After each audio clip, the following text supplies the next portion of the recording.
Sounds good. Got it. Meeting is being live streamed. All right, cool. Hold on. Technology, man. Yes. All right, let me make sure it's popping up. Okay, perfect. So now we're both live via Zoom. We're all good to go. All right, so I'm going to go back and forth so that we can see if there's any comments or anything. But really, I just wanted to get on here and introduce you to everybody, Sara. And then we're going to talk a little bit about navigating the holidays. This is something that I've been talking a lot with my clients. I'm sure you've been talking about it too. With Thanksgiving coming up in 2 weeks, it's a little bit concerning for a lot of people. So let's just start first with you introducing yourself, tell us a little bit of your background and yeah. Okay. Hello, everyone. It's so nice to finally be official. I'm Sara Hayes. I'm a registered dietitian nutritionist, new to Emily's program. I'm so excited to work with Em just because I've known her for over 10 years. We've been through high school, college, adult life together. So very close people. I love Em. She's awesome. I went to Marywood University as well, which is where Em got her degrees. But we were in a little bit of a different program. I had a 5-year bachelor's, master's, and internship program. And so helped me get through and compressed my schedule. And while I was in college, I also played softball. So I love the athletics. Right now, I'm working also at a post-acute care rehab facility. So I work with patients that are discharged from a hospital that may not be ready to go home yet. So we work on getting their diet ready while they're also completing rehab. And then I also have some long-term patients as well. I currently reside in Washington, D.C.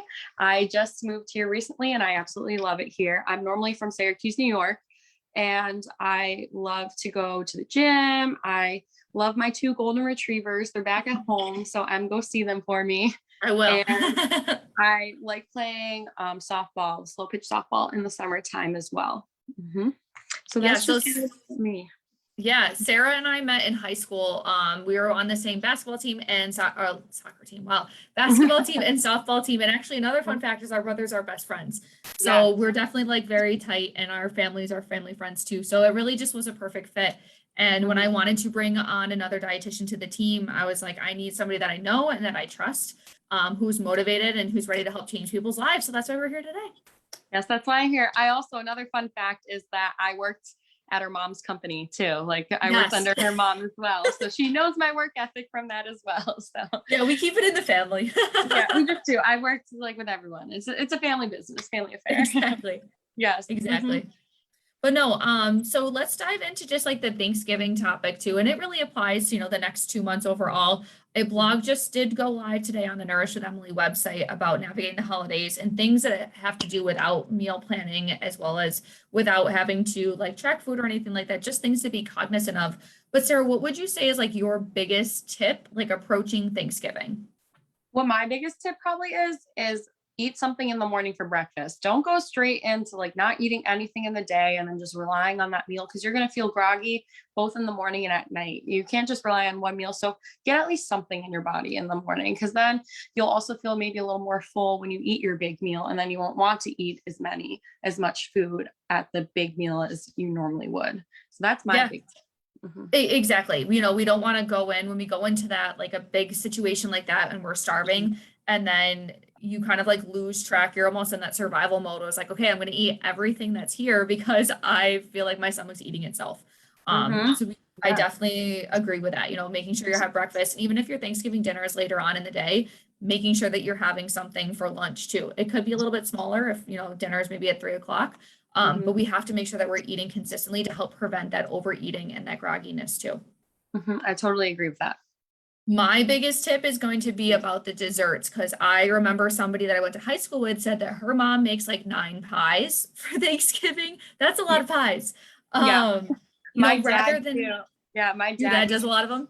No, because for Thanksgiving, since I'm in DC, my family's coming. He's bringing 4 pies for 4 people. So I'm like, Dad, is that necessary? So I totally hear you have to portion control the pies. That is a lot of pies. Right, exactly. So it's just being mindful of okay, there's all of these options here. My dad, we joke too. So my dad is a type 1 diabetic.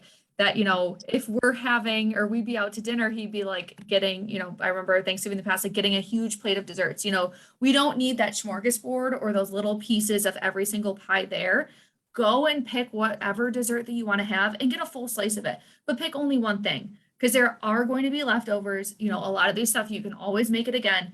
There's never a time, and I'm sure you can agree with this too, that there's not leftovers. There's always leftovers for every holiday or family event. So we don't have to go ahead and overstuff ourselves or have, you know, 7 small pieces of pie to try everything when it matches up to an equivalent of 4 slices of like full size pie.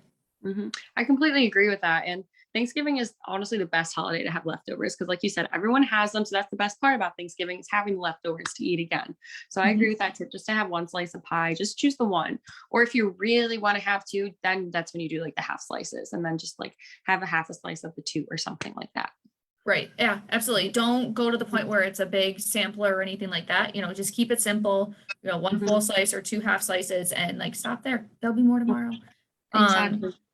And then one more thing that I really want to talk about, and you can chime in on this too, Sarah, is I am a huge appetizer girl. I love to just like eat and pick, and like my boyfriend will tell you the same thing. I'm always like, what's next? What are we gonna have for, you know, now? There might be a huge spread of appetizers, if it's at home or you're going out to eat or whatever it is. Put them on your plate and walk away from the spread because we can mindlessly sit there and talk to people and eat, and then you don't understand or don't realize how much you're having. And then all of a sudden you are overly full on appetizers and you get to dinner and you can't be that person that's like, I'm not eating dinner tonight. So then you go and overeat again. When you put it on your plate and you walk away from the spread, you are more conscious of how much you're having. You have to make that visual reminder of like, okay, here's everything I have on my plate. I have to make that conscious decision to go back and get more food at that point. So if you step away from the spread, you know how much you're having, you're more in tune to your body and your fullness, and you have to make that decision to go back and eat more of it.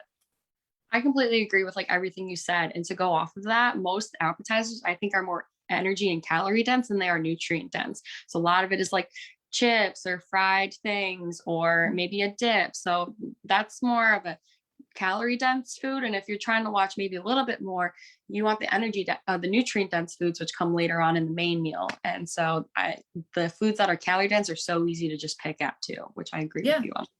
And that's a really good point, is that a lot of the appetizers, they aren't nutrient dense things. It's a lot of that energy dense stuff that are higher in calorie, but lower in fiber and lower in those colors that really help with filling us up and keeping us full. So that's a really good point there. Awesome. Anything else that you want to add, Sarah? Anything else that you want to say before we sign off for the night? I just have to say Thanksgiving, I'm biased, is one of my favorite holidays because my birthday is around Thanksgiving every year. That is true. So that's my thing. Thanksgiving, enjoy yourself though. Don't be so like nitpicky about the holiday. It's meant to be a holiday you enjoy with family. So yes, eat the food. Don't starve yourself. Like it's a food day. It's a whole food day. Just be mindful of what you're eating, I would say. Yeah, absolutely. And just remember too, it all boils down to, it's just one day. You know, you make that decision if you want to turn it into a week of overeating. But you just have to remember it's one day. And if one day you overeat, it's not the end of the world. You don't gain fat overnight. You don't gain weight like that overnight. It's a repeated, you know, when you overeat consistently where you have some more of those problems. So just enjoy the day, enjoy the food, use a little bit of sense and go have fun. Exactly. I completely agree with that. Retweet. Awesome. Yes. All right. So we'll definitely be doing more of these lives. Thank you so much for chiming in and watching, everybody. Let us know down in the comments below, what is your favorite Thanksgiving food? We can have a good debate about this because there's only one right answer here, and I can't tell you my answer yet. I'm just going to debate all of you. So let us know down in the comments below. Thank you so much for watching, guys. Have a wonderful Tuesday night, and we'll talk to you soon. Bye, guys.